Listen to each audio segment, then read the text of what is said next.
like 12 days past 5-day embryo transfer today, and it's not looking good.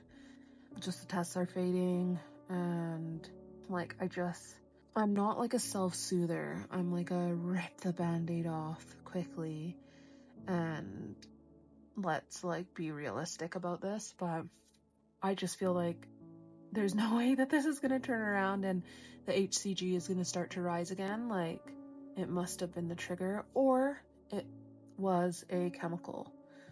I did do my blood work today. Where is it? See the little prick on my finger?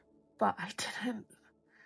I've done so many of these tests, but I think I was just like caught up in the emotion of like nothing being on the P test, P strips, P pregnancy tests, and just got caught up in like the emotion of that. And so I didn't feel like, I just wasn't really thinking, and it was like only after I packaged everything up to send off the blood sample that I looked at a piece of paper and it said fill to the top line, not the bottom line. And I definitely just filled it to the bottom line. So we'll see if they can even test it. The test expired in 3 days time anyways. I'm just like, oh, so it's so frustrating. I obviously hope that it comes back with like a little bit of HCG, which obviously it's going to, because I'm seeing a very faint line. But like, I guess my hope would be that it's like enough HCG that we have enough data to understand that it was a chemical pregnancy and not just a full failure to implant, because I just feel so frustrated with like what to do next, what's going wrong. Like, I know they say like it takes 3 transfers for it to work for people, but it also seems that it works for the first time for a lot of people as well. And I know that's not always true. Like, one of my family members messaged me when he saw that we were going through this, and he was like, you know, me and my wife are on our 3rd transfer. We're just waiting to see if it worked. And the 3rd one did work. My friend Atalia, she's on these apps. I'll tag her in the comments. It took her 8 transfers. I met another girl last year. It took her 7 transfers. So you don't know. But I have a very extensive, I don't know when you're going to see this, but like, I have a very extensive few months of traveling, and I'm like, am I seriously not going to be able to like get pregnant like until now in like 2025? It's just crazy. It's just crazy. My husband is in an absolute foul mood, and I think that's like a lot of things that I don't see a lot of people talk about on social media, because it's like, I'm not putting my husband down by any stretch of that imagination.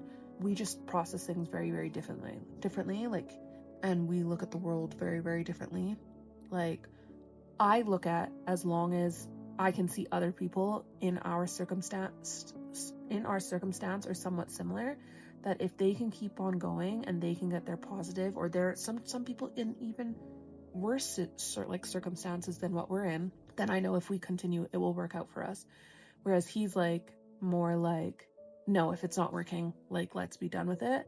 And I think what I don't see a lot of people talk about is like the juggling of his feelings and like my feelings, because his feelings aren't invalid. His feelings are very valid, but so are mine. And so, but then how do I cope with like what not what I want to do, but like, I don't want to be sitting around like a Debbie Downer, right? But he likes to have his moment to grieve, but his moments are a lot longer than my moments. And I'm the type of person to like do this and talk about it and like decompress, whereas he only wants to talk about it with me. And I am trying to get myself out of the grief, whereas he wants to stay in it a little bit longer. And it's just, my way isn't right, and his way isn't right, and my way isn't wrong, and his way isn't wrong. It's just different. And so, yeah, this has just been crazy. I feel like it was a chemical. I really do feel like it was a chemical, because to have that strong of lines, like almost 2 weeks after transfer, yeah. So we'll see. I didn't tell anybody, and I've like started telling people today, just being like, hey, this is where we're at.